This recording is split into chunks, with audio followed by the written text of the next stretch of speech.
Just like the data types we have into our data model for the data we have the data types for text also.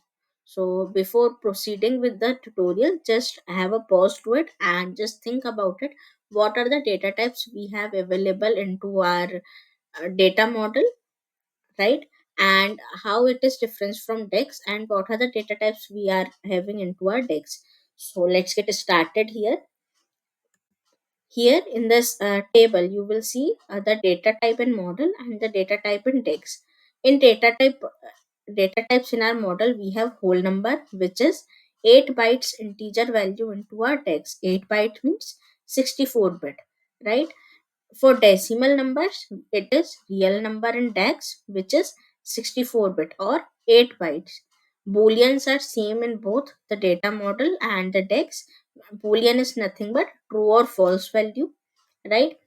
In a data model, we call the text as the data type, but in the case of DAX, we call string as the data type, right? In data model, we have date, but in the data model or in the DAX, we have data type as date or time. Now, in both data model and the DAX, we have currency same in the both.